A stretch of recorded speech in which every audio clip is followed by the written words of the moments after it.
ভালো আছো তো সবাই? চলো আজ নতুন কিছু জানবার চেষ্টা করি। আচ্ছা বলো তো, জীবন আছে তো তোমাদের? হ্যাঁ। সবারই জীবন আছে? হ্যাঁ। আচ্ছা, তো জীবনটা কোথায় আছে জানো? ম- আচ্ছা, এই তুমি বলো দেখি। মস্তিষ্কে।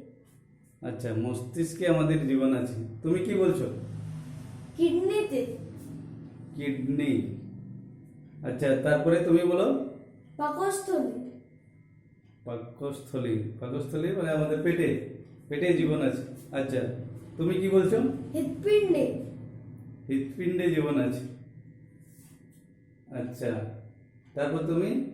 হৃৎপিণ্ডে। আচ্ছা, তুমিও বলছো হৃৎপিণ্ডে। তারপর তুমি? কিডনিতে। আচ্ছা, তোমার জীবন কিডনিতে আছে। আচ্ছা, তারপরে কে আছো তুমি? আচ্ছা, তুমি বলো দেখি। হৃৎপিণ্ডে। আচ্ছা, হৃৎপিণ্ডে। তারপর তুমি এদিকে? হৃৎপিণ্ডে। আচ্ছা, তার পিছনে পিছনে কে আছো বলো দেখি, তোমার জীবন কোথায় আছে? হৃৎপিণ্ডে। আচ্ছা, তাহলে বেশিরভাগ বলছো হৃৎপিণ্ডে, কেউ কেউ বলছো মস্তিষ্কে, কেউ বলছো পাকস্থলীতে, আরেকজন কি বললে কিডনিতে। তাহলে আমাদের সঠিক আইডিয়া নেই, কিন্তু তোমরা একটা জিনিস জানো সবাই, হৃৎপিণ্ডটা সবাই শুনেছো, তাই তো? হৃৎপিণ্ডের নাম শুনেছো।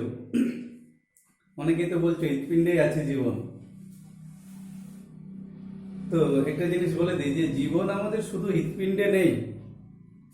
হৃৎপিণ্ড হচ্ছে আমাদের শরীরের একটা অতি গুরুত্বপূর্ণ অঙ্গ, যার মাধ্যমে সারা শরীরে রক্ত সঞ্চালিত হয়। আর জীবন আমাদের সারা শরীরে, অর্থাৎ আমাদের শরীরে কত কোষ আছে? 10 লক্ষ কোটি। এই 10 লক্ষ কোটি কোষ, সমস্ত শরীরেই আমাদের জীবনের, সমস্ত শরীরেই জীবন আছে। আচ্ছা, তাহলে চলো আজ হৃৎপিণ্ড নিয়ে আলোচনা করা যাক। হৃৎপিণ্ড। এই হৃৎপিণ্ডটি হচ্ছে আমাদের শরীরের একটা উল্লেখযোগ্য যন্ত্র বা অঙ্গ। তো তোমরা বলছো হৃৎপিণ্ড আছে তোমাদের সবারই। আচ্ছা, কটা হৃৎপিণ্ড আছে তোমাদের? তুমি বলো দেখি, হৃৎপিণ্ড তোমার কটা আছে জানো কি? হ্যাঁ, তুমি বলো। একটি। একটি। তুমি কি বলছো? একটি। আচ্ছা, তারপরে তুমি? একটি। একটা হৃৎপিণ্ড আছে। হ্যাঁ। তোমরা শিক্ষক, এই শিক্ষকদের আর ছাত্রদের সবারই একটা করে হৃৎপিণ্ড? হ্যাঁ। দেশের প্রধানমন্ত্রী, যিনি গোটা ইন্ডিয়া চালাচ্ছেন, ওনারও একটা হৃৎপিণ্ড? হ্যাঁ। কি বলছো? হ্যাঁ। আচ্ছা, তাহলে সব মানুষেরই একটাই হৃৎপিণ্ড থাকে, ঠিক তো? হ্যাঁ। সবারই হৃৎপিণ্ড কিন্তু একটাই। তো হৃৎপিণ্ড নিয়ে আমরা আলোচনা করবো, হৃৎপিণ্ডটি কোথায় আছে। তোমরা অনেকেই হয়তো জানো যে হৃৎপিণ্ড কোথায় আছে। হাত তুলবে যদি কেউ জানো হৃৎপিণ্ড কোথায় আছে, জানো? তুমি জানো? আচ্ছা, চলে এসো দেখি এদিকে, বন্ধুদের দিকে ইয়ে করো, বলো কোথায় তোমার হৃৎপিণ্ড কোথায় আছে? বাঁ দিকে। কই? না স্যার, বুকের বাঁ দিকে। সেটা তো বলতে হবে, বুকের বাঁ দিকে। কেউ বলছিল বাঁ দিকে, তাহলে তোমাদেরকে যদি রাস্তায় কেউ জিজ্ঞেস করে তোমার হৃৎপিণ্ড কোথায় আছে, যদি বলো বাঁ দিকে, ও তোমার বাঁ দিকে খুঁজে বেড়াবে কোথায় হৃৎপিণ্ড। তাহলে হৃৎপিণ্ড আছে বলছে বুকের বাঁ দিকে, এটা বললে তাও ঠিক আছে যে বুকের বাঁ দিকে। এবারে বুকের বাঁ দিকে অনেকখানি জায়গা।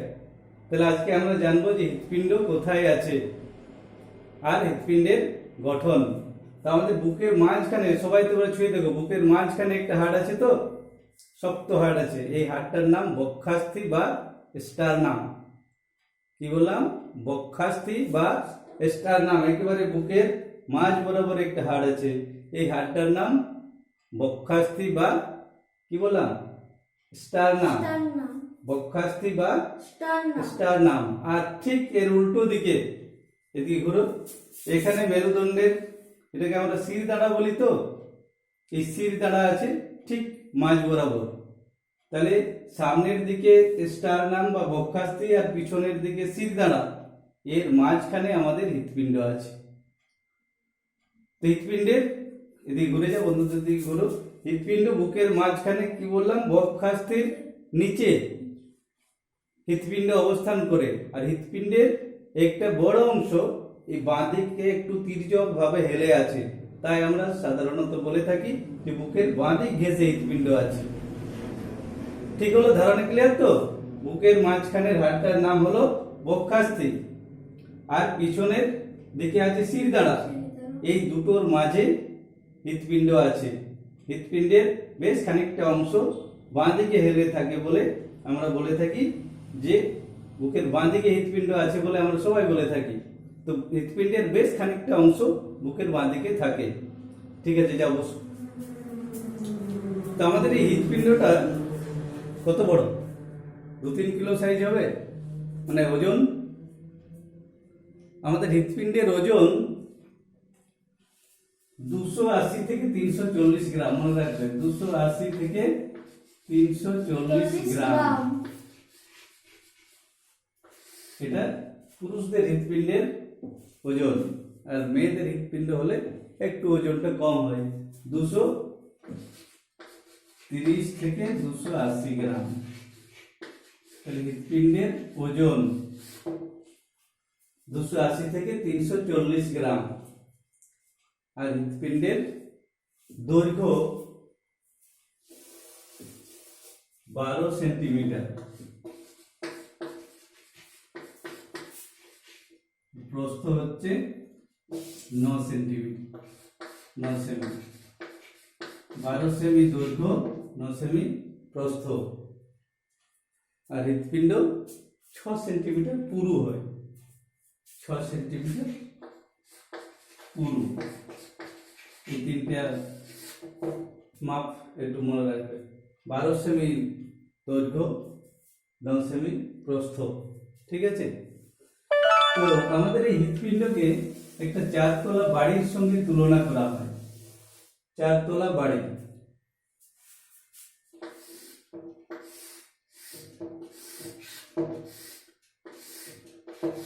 ধরো এই একটা এই ভুল বললাম, এটা হচ্ছে 4 তলা নয়, 4 কক্ষ বিশিষ্ট দোতলা বাড়ি।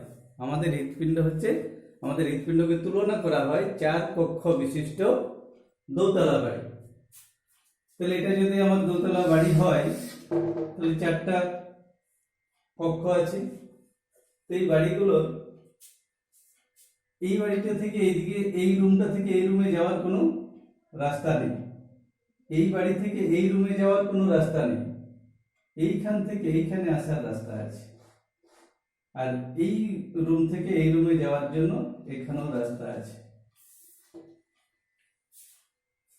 তো এই উপরের যে রুমগুলো আছে, এই রুমগুলোকে বলা হয় অলিন্দ, আর নিচের রুমগুলোকে বলা হয় নিলয়। তাহলে হৃৎপিণ্ডে আমাদের এরকমই 4টা কক্ষ আছে। উপরের গুলোকে বলা হয় অলিন্দ, নিচের গুলোকে বলা হয় নিলয়। তো এখানে বললাম যে এই রুম থেকে এই রুমে যাওয়ার জন্য 3টে দরজা আছে, এক পাল্লা বিশিষ্ট 3টে দরজা। এক পাল্লা দরজা অর্থাৎ এই দরজাগুলো একদিকেই খুলবে, এইদিকেই খুলে। আর এখানে যে দরজাগুলো আছে, এখানে 2টো দরজা আছে, ওই এক পাল্লার দরজা, অর্থাৎ একদিকে খুলে, উল্টো দিকে কিন্তু বন্ধ হয়ে যাবে। অর্থাৎ আমাদের হৃৎপিণ্ডের কানেকশনটা এরকম যে উপরের কক্ষের সঙ্গে নিচের কক্ষের যোগাযোগ আছে, কিন্তু পাশের কক্ষের সঙ্গে যোগাযোগ নেই। এইদিকেও ওরকম, এই উপরের কক্ষের সঙ্গে এই কক্ষের যোগাযোগ আছে, কিন্তু পাশাপাশি কক্ষগুলোর যোগাযোগ নেই। চলো একটা হৃৎপিণ্ডের ছবি এঁকে দেখাই। তাহলে আমাদের হৃৎপিণ্ডে কি বললাম, 4টা প্রকোষ্ঠ আছে।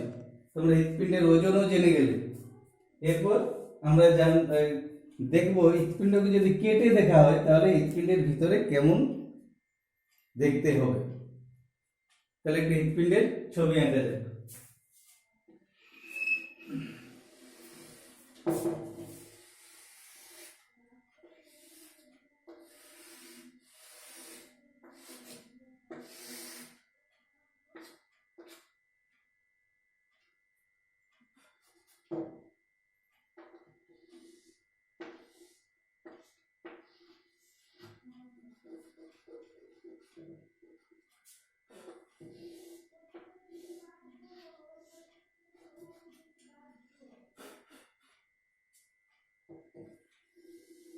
হৃৎপিণ্ডের তাহলে কি বললাম, আমাদের আছে 4টা প্রকোষ্ঠ।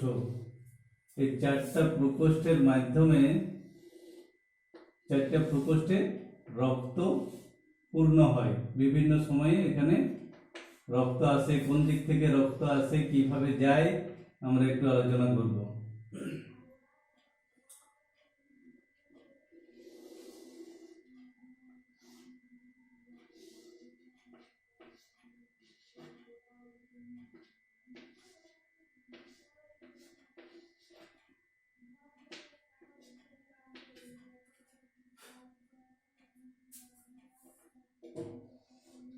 এই হচ্ছে আমাদের একটা হৃৎপিণ্ডের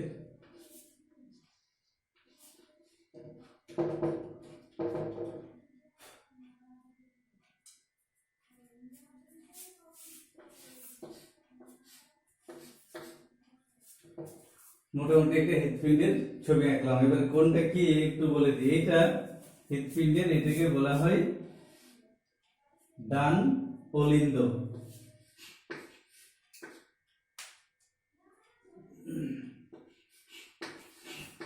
ডান অলিন্দ। তোমাদের হয়তো মনে হচ্ছে যে স্যার এটা বাঁ দিক দেখাচ্ছে, আপনি ডান অলিন্দ বলছেন। তো এটা ধরো আমি এরকম দাঁড়িয়ে আছি, আমার হৃৎপিণ্ডকে যদি কেটে দেখানো হয় তাহলে হৃৎপিণ্ডের এই দিকটা কি ডান দিক, আমার এই দিকটা ডান দিক, এই দিকটা বাঁ দিক। অর্থাৎ আমার হৃৎপিণ্ডকে যদি প্রস্থচ্ছেদ করা হয় তাহলে এই দিকটা তো ডান দিক হচ্ছে, তাই এই দিকটা হলো ডান অলিন্দ, আর এটা হচ্ছে বাম অলিন্দ। বাম অলিন্দ। তাহলে উপরের যে হৃৎপিণ্ডের উপরের যে প্রকোষ্ঠ দুটো, সেই দুটো প্রকোষ্ঠের নাম হলো, একটা হচ্ছে ডান অলিন্দ, একটা হচ্ছে বাম অলিন্দ। ঠিক অনুরূপ ভাবে নিচেরটাকে বলা হয় ডান নিলয়। ডান নিলয়, আর এটা হচ্ছে বাম নিলয়। তাহলে হৃৎপিণ্ডের 4টা প্রকোষ্ঠের নাম সবাই বলতে পারবে। উপরের প্রকোষ্ঠ দুটিকে বলা হয় অলিন্দ, নিচের প্রকোষ্ঠগুলিকে বলা হয় নিলয়। এরপর দেখো এখানে এই রঙের দুটো রক্তনালী এখানে এসে মিশেছে। এরা শরীরের বিভিন্ন জায়গা থেকে কার্বন ডাইঅক্সাইড যুক্ত রক্তকে নিয়ে আসে এখানে। এটা শরীরের উপর দিক থেকে, শরীরের উপরের অংশ থেকে রক্তকে, অশুদ্ধ রক্তকে এখানে নিয়ে আসে। অশুদ্ধ রক্ত অর্থাৎ কার্বন ডাইঅক্সাইড যুক্ত রক্তকে এখানে নিয়ে আসে। এইটার নাম হচ্ছে ঊর্ধ্ব মহাশিরা, আর এটা হচ্ছে নিম্ন মহাশিরা। এই দুটো দিয়েই আমাদের সমস্ত শরীর থেকে অশুদ্ধ রক্ত অর্থাৎ কার্বন ডাইঅক্সাইড যুক্ত রক্ত আমাদের ডান অলিন্দে এসে জমা হয়। এরপর এখানে কি বললাম, এক পাল্লার 3টা কপাটিকা আছে। এই কপাটিকাগুলো এই দিকেই খুলে যায়, এখান থেকে রক্ত এই দিকে আসতে পারে, কিন্তু এই দিক থেকে রক্ত এই দিকে যেতে পারবে না। তখন এই দরজাগুলো, কপাটিকাগুলো বন্ধ হয়ে যায়। তাহলে কার্বন ডাইঅক্সাইড যুক্ত রক্ত এখান থেকে এখানে চলে এলো। তাহলে কোথা থেকে আসছে, ডান অলিন্দ থেকে ডান নিলয়ে চলে এলো। তো আমাদের হৃৎপিণ্ড সংকুচিত প্রসারিত হয়, সব সময় সংকুচিত প্রসারিত হচ্ছে। দেখো বুকের কাছে হাত রেখে অনুভব করো, দেখো হৃৎপিণ্ডের একটা ধক ধক একটা আওয়াজ শুনতে পাচ্ছ তো। আমাদের এই হৃৎপিণ্ডটি মিনিটে গড়ে 72 বার স্পন্দিত হয়, অর্থাৎ সংকুচিত প্রসারিত হচ্ছে। পরে উঁচু ক্লাসে তোমরা আরো জানবে হৃৎপিণ্ডের এই সংকোচন প্রসারণকে বলা হয় সিস্টোল ও ডায়াস্টোল। তো এখানে এই ডান অলিন্দ থেকে কার্বন ডাইঅক্সাইড যুক্ত রক্ত ডান নিলয়ে চলে আসে। আর এইদিকে দেখো এই যে লাল রঙের দুটো এখানে এদিকে রক্ত নিয়ে আসছে, এটা রক্ত নিয়ে আসছে, শুদ্ধ রক্ত, অক্সিজেন যুক্ত রক্ত নিয়ে আসছে আমাদের ফুসফুস থেকে। তাহলে ফুসফুসে রক্ত অক্সিজেন সমৃদ্ধ হয়। আমরা প্রশ্বাসের সময় যে অক্সিজেন গ্রহণ করি সেই অক্সিজেন ফুসফুসে গিয়ে আমাদের রক্তকে অক্সিজেনেটেড করে দেয়, অর্থাৎ অক্সিজেন রক্তের সঙ্গে যুক্ত হয়। সেই রক্তকে আমরা বলি শুদ্ধ রক্ত। এই শুদ্ধ রক্ত ফুসফুসীয় শিরার মধ্য দিয়ে এখানে চলে আসে। কি রক্ত আসছে? অক্সিজেন যুক্ত রক্ত। তাহলে অক্সিজেন যুক্ত রক্ত ফুসফুসীয় শিরার মধ্য দিয়ে আমাদের বাম অলিন্দে এসে জমা হয়। এই বাম অলিন্দ থেকে রক্ত যখন বাম অলিন্দ সংকুচিত হয় তখন এই কপাটিকাগুলো খুলে যায়। এরা আগেই বলেছি এই কপাটিকাগুলো একদিকেই খুলে। তাহলে এটা যখন খুলে যায় এখান থেকে রক্ত চলে আসে এই অংশে। এই অংশটার কি নাম? বাম নিলয়। তাহলে বাম নিলয়ে অক্সিজেন যুক্ত রক্ত আছে, আর ডান নিলয়ে কার্বন ডাইঅক্সাইড যুক্ত রক্ত এসে জমা হয়ে আছে। এখানে অক্সিজেন যুক্ত রক্ত এসে জমা হলো। এরপর নিলয় সংকুচিত হবে। তাহলে নিলয় যখন সংকুচিত হবে তখন এই দরজাগুলো বন্ধ হয়ে যায়। তখন এই দরজাগুলো সব বন্ধ হয়ে গেল। তাহলে বন্ধ হয়ে গেলে এইখানে দেখো একটা খোলা মুখ দেখাচ্ছে, এইটা খোলা আছে। এই ডান নিলয় থেকে কার্বন ডাইঅক্সাইড যুক্ত রক্ত ফুসফুসীয় ধমনীর মধ্য দিয়ে বেরিয়ে যাচ্ছে। এটা দিয়ে বেরিয়ে যাচ্ছে কি রক্ত? কার্বন ডাইঅক্সাইড যুক্ত রক্ত। কোথায় যাচ্ছে? ফুসফুসে যাচ্ছে। ফুসফুসে গিয়ে আবার সেটা শুদ্ধ হয়ে হৃৎপিণ্ডে ফিরে আসবে। ফুসফুসীয় ধমনীর মধ্য দিয়ে হৃৎপিণ্ডের ডান নিলয় থেকে অশুদ্ধ রক্ত বা কার্বন ডাইঅক্সাইড যুক্ত রক্ত বার হয়ে আমাদের ফুসফুসে যাচ্ছে।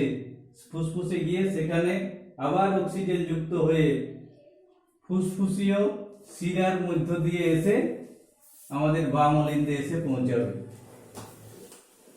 তাহলে এটা বললাম যে নিলয় যখন সংকুচিত হচ্ছে এই কপাটিকাগুলো বন্ধ হয়ে গেল, এই মুখ দিয়ে কার্বন ডাইঅক্সাইড যুক্ত রক্ত বেরোলো। আর আমাদের বাম নিলয় যখন সংকুচিত হবে তখন কি হবে?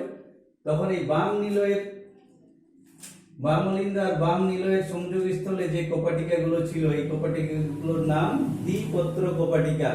এই কপাটিকাগুলো বন্ধ হয়ে যাবে। তাহলে এটা বন্ধ হয়ে গেল। তাহলে এখানে রক্তটা সংকুচিত হচ্ছে, তাহলে চাপ পাবে রক্তের উপর। তাহলে এইখানে দেখো একটা মুখ খোলা আছে, এই মুখ দিয়ে অক্সিজেন যুক্ত রক্ত বেরোচ্ছে।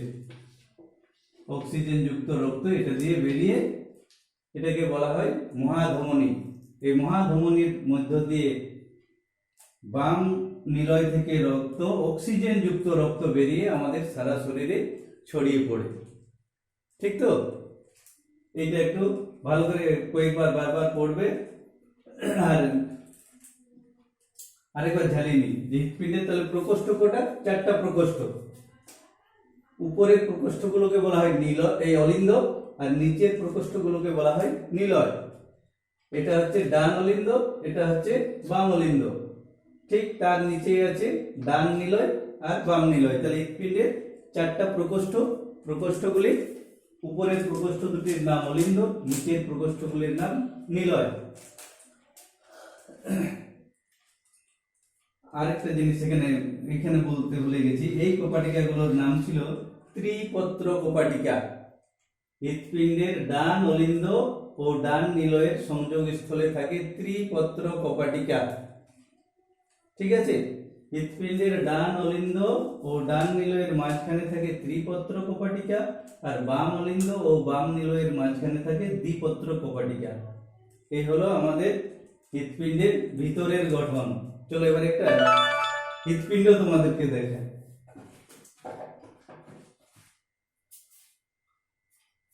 এটা দেখতে পাচ্ছ? বলো, এটা হৃৎপিণ্ড বটে তো? এরকম হৃৎপিণ্ড আমরা দেখে থাকি। এত বড় নয়, ছাগল টাগল কাটলে দেখবে দেখা যায় তাদের হৃৎপিণ্ড দেখেছি। এটা কার হৃৎপিণ্ড? আমার তো নয়। তো এই হৃৎপিণ্ডের কি বললাম আমি? হৃৎপিণ্ডের ওজন কত বড়? ওজন কত বলেছি? 280 থেকে 340 গ্রাম। হৃৎপিণ্ডের ওজন 280 থেকে 340 গ্রাম পুরুষদের ক্ষেত্রে, আর মহিলাদের ক্ষেত্রে ওজন একটু কম হয়, 230 গ্রাম থেকে 280 গ্রাম। তো এই হৃৎপিণ্ডটা যেমন আমি বলেছিলাম যে হৃৎপিণ্ডের ভিতরে 4টা প্রকোষ্ঠ আছে। চলো এটা খুলে দেখা যাক এর মধ্যে 4টা প্রকোষ্ঠ আছে কিনা। তাহলে হৃৎপিণ্ডটাকে যদি আমি প্রস্থচ্ছেদ করি অর্থাৎ এইভাবে কাটি, তাহলে দেখা যাক ভিতরে কি আছে। চলো এটাকে কাটতে পারি কিনা। তোমাদের মধ্য থেকে কেউ হয়তো আগামী দিনে ডাক্তার হয়ে যাবে, তখন হৃৎপিণ্ডের অপারেশন করতে গিয়ে এই কোপাটিকাগুলোকে অনেকের পাল্টে দিতে হয়। তাহলে ডাক্তার হলে কি বললাম, যে এখন ডাক্তাররা এই কোপাটিকাগুলোর কোনো যদি ত্রুটি দেখা যায় তাহলে এগুলোতে অপারেশনও করতে সক্ষম হচ্ছে। তো চলো আমরা দেখা যাক যে এই হৃৎপিণ্ডটাকে কেটে এরকম প্রকোষ্ঠ দেখতে পাই কিনা। তাহলে এটাকে যদি আমরা সোজাসুজি কাটি, প্রস্থচ্ছেদ করি, কই কাটাচ্ছে না যে, দেখা যাক খোলা যায় কিনা। খুলে গেছে। তাই দেখো হৃৎপিণ্ডের ভিতরে 4টা প্রকোষ্ঠ, উপরে 2টো, নিচে 2টো। উপরের গুলোকে কি বলেছি? উপরের গুলোকে কি বলেছি? অলিন্দ। আর নিচের গুলো নিলয়। নিলয়। উপরের গুলো অলিন্দ, নিচের গুলো নিলয়।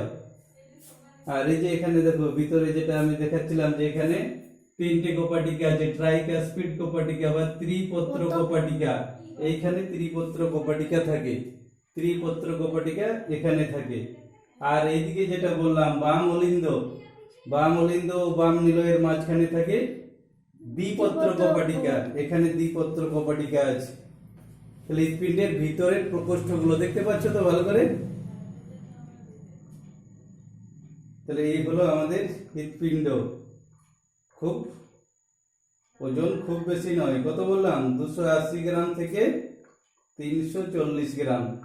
চলো এটাকে আবার সেট করে দিই। ওই যে বললাম তোমরা যদি আজ থেকে আগামী দিনে হয়তো কেউ ডাক্তার হয়ে গেলে তাহলে কারো হৃৎপিণ্ডকে কাটার পর তো আবার জুড়ে দিতে হবে। চলো দেখা যাক আমরা এটা জুড়তে পারি কিনা। হ্যাঁ, জুড়ে গেছে। ঠিক আছে, তাহলে এটা রেখে দিলাম। তাহলে আজকের কাজগুলো তোমরা লিখে নাও, যা জানলাম আমরা। কি কি জানলাম এখানে? প্রথমে জেনেছি হৃৎপিণ্ড কোথায় আছে। তাহলে খাতা বার করো, কয়েকটা প্রশ্ন লিখে নাও।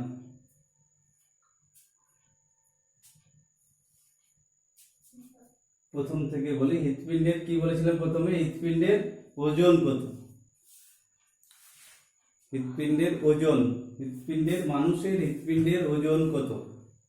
কত বলেছিলাম? 280 গ্রাম থেকে 340 গ্রাম পুরুষদের ক্ষেত্রে, মেয়েদের ক্ষেত্রে 230 গ্রাম থেকে 280 গ্রাম। আমাদের মানুষের হৃৎপিণ্ডে প্রকোষ্ঠের সংখ্যা কয়টি? মানুষের হৃৎপিণ্ডে প্রকোষ্ঠের সংখ্যা কয়টি? 3 নম্বর প্রশ্ন।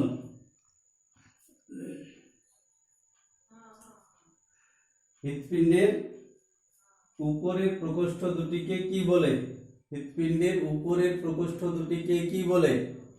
4 নম্বর প্রশ্ন। হৃৎপিণ্ডের নিচের প্রকোষ্ঠ দুটির নাম কি? হৃৎপিণ্ডের নিচের প্রকোষ্ঠ দুটির নাম কি?